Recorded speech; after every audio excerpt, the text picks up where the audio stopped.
Virtual library is in demand as it looks as real as possible for readers. To focus on this topic, we have a very distinguished guest, Miss Kelly, who is a biosciences librarian and associate professor at University of Illinois at Urbana-Champaign. Not only this, she has been a research assistant for 13 years and a member of ours. How are you, Kelly? I'm good. How are you? I'm good too, and a warm welcome from India. Thank you. Hello from Illinois.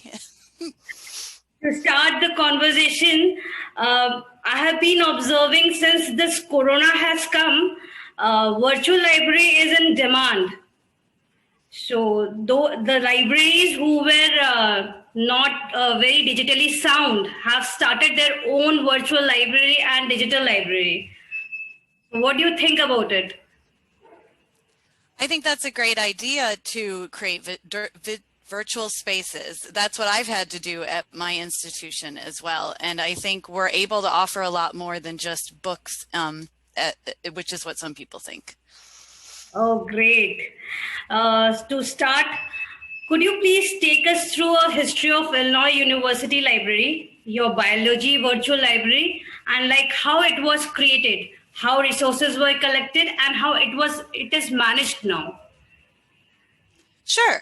So the University of Illinois used to have a separate library for almost every department on campus. And over time, they started merging those library spaces so we could offer more study space, and as a lot of resources became online resources. My library, the biology library, closed in about 2011. I did not work there at that time. I started around 2014, and my materials, the print resources, are in the agriculture and life sciences library.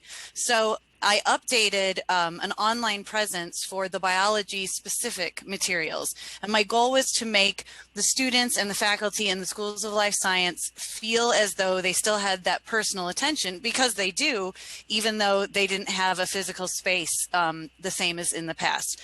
So the way I curated it was really trying to think of things, highlighting the resources that the library subscribes to that are specific to those students and faculty, and also highlighting resources all over the world online that would be useful to them in their research and studies. And then I included information about how to contact me and interact with me, since I am their librarian. And it actually makes me even more nimble because I can interact with them virtually as well as in person, which obviously nowadays has become even more important. So it just keeps growing, and I keep adjusting the website to make sure it stays up to date and informative, and try to connect with all those specific departments on campus. Oh my God, it's so wonderful. And in fact, what I like, Kelly, is that the kind of, before, it was not such where, librarians were very interactive.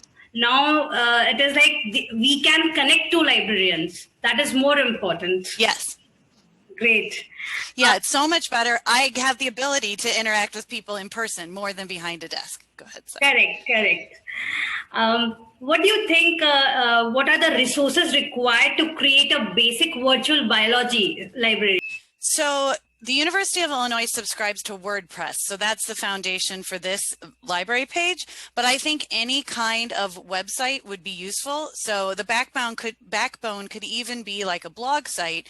The most important thing, I think, is to organize the information in a certain way. So putting, contact information, who's created the site up top, and then sharing the important resources underneath. I think some basic HTML skills, but you don't really need to know that much anymore. A lot of the things are online. You can Google, how to set up links on a website, and a lot of blogs talk you through it anyway. And so really just the backbone site, and then all the appropriate content ahead of time, have that collected and be prepared to put it on that page. Wow, that's the new thing that you have told me. I'll just look for this. Is your virtual library open to collaborate with other school libraries? What are the ways to do it? I'm more eager to— I would be happy to I would be happy to chat with anybody about how I put the content on my page. A lot of the things on the Biology Virtual Library for Illinois are things we subscribe to through the university, so they might not be as useful, but there's also a lot of content that is more wildly useful. And so I could point people to those resources, as well as share, you know, the things that have been hard for me to do or easy, and some of those tricks. Great. What are the latest tools you think would be very useful for general school libraries as well? So do you mean resource-wise? Correct. Yes. Okay. So one resource I really love is the Biodiversity Heritage Library, called the BHL. The website is biodiversitylibrary.org, and it is an international open access resource to the original books and descriptions of animals and plants and things in taxonomy. It's really useful for researchers, but it's also great for students K through 12 as well, because there's a lot of illustrations, and they have a Flickr page that they update, which has even coloring pages and other ways to engage these materials. Most of the materials are in the public domain, so they were published before 1923 in the United States. So they're accessible, you can download them, you can reuse them, and it makes it a really great tool. Great. Thank you so much. Thank you for having me. It was really nice to meet you. Thank you.